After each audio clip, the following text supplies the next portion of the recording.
It did not look like a weapon of war. That was the point. Compact enough to be carried beneath a traveling cloak, light enough to be drawn on horseback without losing balance, small enough that a man could pass through a crowded market in Jerusalem without drawing a second glance, and yet capable of sending a bronze-tipped arrow through leather armor at 200 paces with lethal precision. The Recurve composite bow was one of the most sophisticated tools of destruction ever placed in human hands, and most people reading the Psalms, the books of the Kings or the Gospels have never stopped to think about what it actually was, how it was built, or why it shaped the world into which Jesus of Nazareth was born. When we hear the word bow in a biblical context, we tend to imagine something crude, a bent branch, a length of sinew, something primitive, something almost primitive enough to be ignored. That instinct is wrong, and correcting it changes everything about how we read the military, political, and spiritual landscape of first-century Judea. What did it take to build a weapon so compact it could be hidden, yet so powerful it could decide the fate of kingdoms? Who made them? What materials traveled hundreds of miles across trade routes just to assemble a single bow? And why did Jesus, a carpenter's son from Galilee, grow up in a land where this weapon was not a relic of the past, but an active symbol of foreign domination, military ambition, and the fragile hope of liberation? Stay until the end, because understanding this changes how we read the Gospels. If this kind of deep historical reconstruction of the biblical world is something you want more of, consider subscribing, because this is what we do here, every single time. To understand the recurve bow, you must begin not at a battlefield, but in a workshop, not in Judea first, but somewhere further east, in the dry highlands where the raw materials that made this weapon possible were gathered, prepared, and shaped over months, sometimes over a year, before a single arrow was ever nocked. The composite bow was not made from one material. That was its revolutionary secret. It was assembled from 3 distinct organic elements, each contributing a property the others lacked. The wooden core, often maple, ash, or a similar dense hardwood, provided the frame and structure. Layered onto the belly of the bow, the side facing the archer, was sinew, dried, carefully shredded animal tendon, usually from the legs or neck of a large animal, ox or deer, glued down in repeated thin layers. On the back of the bow, the side facing the target, craftsmen applied horn, typically water buffalo horn or ibex horn, sanded flat, shaped, and bonded with hide glue rendered from boiled animal joints. Each material behaved differently under tension. Horn, when compressed, stores energy with extraordinary efficiency. Sinew, when stretched, resists and then releases with explosive force. Wood held these 2 opposing forces in dialogue, transferring energy from one face to the other at the moment of release. When a skilled archer drew the string back, he was not simply bending a stick.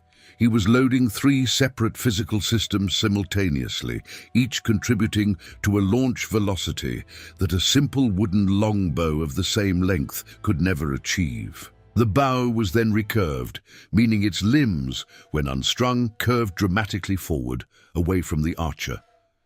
When strung, those limbs were forced back against their natural curve, multiplying the stored energy available at full draw. The result was a weapon that, despite being sometimes shorter than a man's arm span, could outperform bows twice its length. This was not an accident. This was engineering born from necessity, from the specific demands of cavalry warfare across the open steppes and the narrow passes of the ancient Near East. The workshop where such a bow was made smelled of animal hide and heated resin. It was not a pleasant smell. It was dense, almost suffocating in the warmer months, the sharp mineral odor of boiled bone glue mixing with the faintly sweet rot of drying sinew and the dusty, chalky scent of horn being slowly abraded against stone. The craftsmen who built these bows worked in conditions that demanded patience, measured not in hours but in seasons. The glue had to cure slowly, away from humidity, in controlled temperatures. Rush the drying process and the laminations would separate under the stress of a full draw, sometimes catastrophically, the bow exploding in the archer's hand at the worst possible moment. This was a real danger. Ancient sources describe bows failing in battle, in the field, in the hands of men whose lives depended on the integrity of every layer of material. The craftsman who built carelessly did not merely produce a defective product. He potentially condemned a soldier to death. Nothing in that world was built carelessly because nothing in that world could afford to be. In first-century Judea, the bows that circulated through the region came primarily from two directions. From the east, through the long caravan routes that connected Mesopotamia and Persia to the Mediterranean coast, came weapons and weapon-making traditions rooted in centuries of steppe warfare, Parthian techniques, Scythian designs, the accumulated knowledge of horse nomad cultures who had perfected mounted archery long before Alexander's armies had pushed east. From the north and west came the influence of Hellenistic and then Roman military engineering, which had absorbed and adapted Eastern bow-making traditions into the logistical machinery of imperial warfare. Galilee, where Jesus spent most of his life, sat directly in the path of these intersecting currents. The Via Maris, the ancient way of the sea, ran along the western edge of the region, connecting Egypt to Syria and beyond. Caravans moved along it constantly, Roman legions marched along it, tax collectors monitored it, and traders moving weapons, raw materials, and finished military goods passed through towns and villages close enough to Nazareth that the sounds and smells of commerce would have been familiar from childhood. The horn used in composite bow construction had to be sourced carefully. Water buffalo horn was prized for its density and uniform curve. Ibex horn, abundant in certain parts of the Near East, was also used. The sinew most valued by bowyers came from the large leg tendons of cattle, thick, long, capable of being split into fine strands and then layered in alternating directions to prevent splitting. The wood at the core needed to be aged, dried without cracking, free of knots that would create structural weaknesses under repeated flexion. Each of these materials had to be acquired, transported, paid for. This meant that a high-quality composite recurve bow was expensive, not prohibitively so for a military power with supply chains and state procurement, but entirely out of reach for a Galilean farmer or a village craftsman working with local materials. The bow was not a peasant's weapon. It was a symbol of institutional power, of armies, of empires, of the organized violence that stood behind every tax demand and every occupying garrison. When the Psalms speak of God breaking the bow of the enemy, or when the prophets invoke the archer as an image of judgment and invasion, they are not reaching for a poetic abstraction. They are naming something their listeners saw, feared, and understood with visceral clarity. The composite bow in the hands of a foreign soldier, compact and deadly, arriving from somewhere far away and answering to a power that had no interest in the dignity of the man standing in its path. A bow without arrows was theater.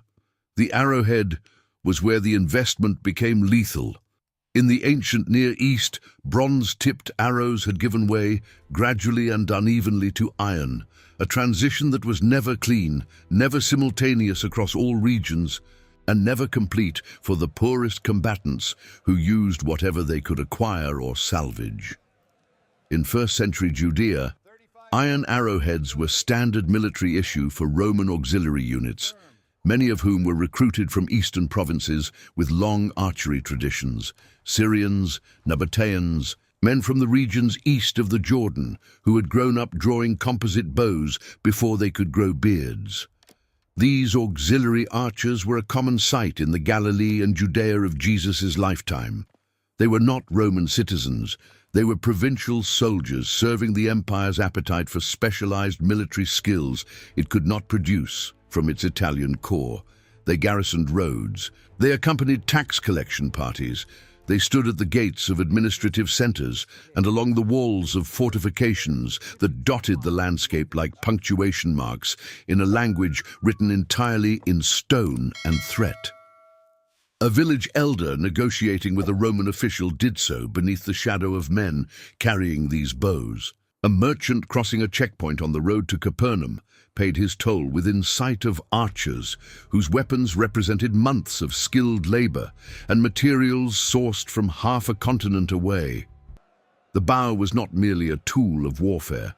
It was a tool of presence, of the constant low-level assertion that the empire's authority was backed by a calibrated and highly portable capacity for violence. This is the world in which Jesus taught, not a quiet pastoral landscape of gentle hills and timeless simplicity, but a militarized, economically pressured, politically volatile territory where the instruments of imperial power were visible and familiar.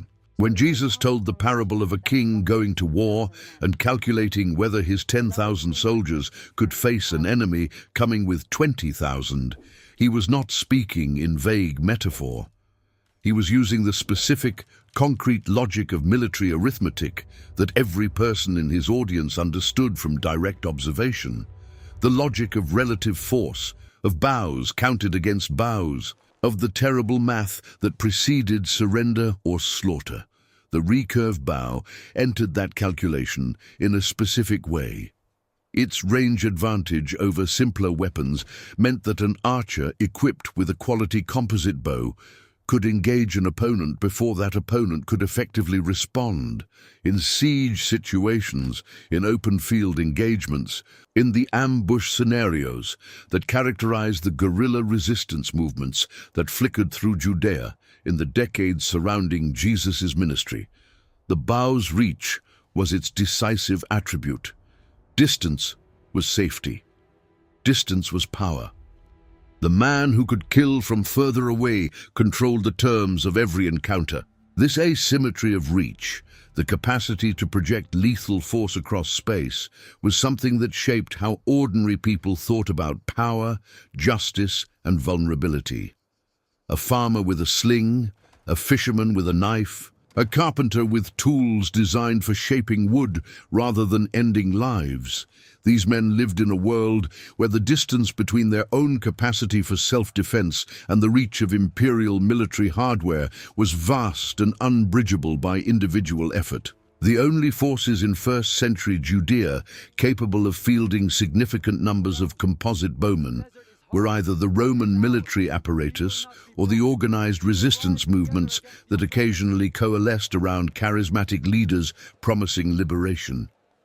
Everyone else, the vast majority of the population, lived within that gap, between the arrow that could reach them and the empty hands with which they faced it. It is into that gap that Jesus stepped, not with a bow, not with a sword, with words that redistributed power along entirely different lines than military reach had ever managed to draw. There is a moment in the Gospel of Matthew that most readers pass through without slowing down. Jesus is in the wilderness. He has been fasting for 40 days, and the account describes a series of confrontations with a force that offers him, among other things, all the kingdoms of the world, their glory, their armies, their infrastructure of organized power.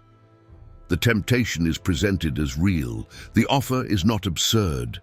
In the political imagination of first-century Judea, kingdoms were won and held by exactly the instruments we have been examining. By supply chains of horn and sinew and iron, by auxiliary archers recruited from the eastern provinces, by the logistical capacity to project lethal force across distance and terrain. To refuse that offer was not a small gesture. It was a comprehensive rejection of the only model of durable power that the ancient world had ever successfully demonstrated. Understanding what that refusal cost, what it meant in concrete material terms, to the people watching and listening, requires exactly the kind of historical reconstruction we have been doing here. It requires knowing what a composite bow was, how it was made, what it represented in the hands of the men who carried it through Galilean villages and along Judean roads. It requires understanding that when Jesus' contemporaries imagined liberation, they imagined it in the specific tactile terms of military reversal, of bows broken, of foreign archers driven back, of the asymmetry of reach finally corrected in favor of the occupied and the poor. Jesus offered something that did not fit that imagination, and the fact that it did not fit was not a failure of vision on his part. It was a deliberate and precise diagnosis of where that imagination had always led, to the next empire, the next garrison, the next set of archers at the gate, answering to a different flag but enforcing the same arithmetic of domination. The Sermon on the Mount was delivered in a landscape where that arithmetic was visible and immediate. When Jesus spoke of those who mourn, of the meek, of those who hunger and thirst for justice, he was not composing a list of spiritual virtues for private contemplation. He was describing the actual population of Galilee, people who lived within the gap between imperial reach and personal vulnerability, who had organized their entire emotional and social lives around the management of powerlessness. Blessed are the meek. In a world where composite bows decided the terms of every political negotiation, that sentence was not comfort. It was provocation. It was a direct challenge to the foundational assumption that reach, military, economic, institutional, was the only form of power worth naming. The craftsman who spent a year building a recurve bow, layering sinew and horn with the patience that survival demanded, understood something true about the world, that durable things require time, care, and the willingness to work with materials as they actually are, not as we wish they were. Jesus understood the same thing about human beings. He did not offer a faster bow or a longer range. He offered a different account of what it means to be powerful, one rooted not in the distance from which you can strike, but in the depth from which you can love. That account was born here, in this landscape, among these people, inside the specific concrete material conditions of a world where bows were built from bone and sinew, where empires maintained their authority through calibrated violence, and where an itinerant teacher from Nazareth stood in the gap between the arrow and the unarmed man, and said something that the world is still trying to understand. The faith that grew from that moment was not abstract. It was not theoretical. It was made of the same stuff as the land it came from, particular, textured, and harder than it looks.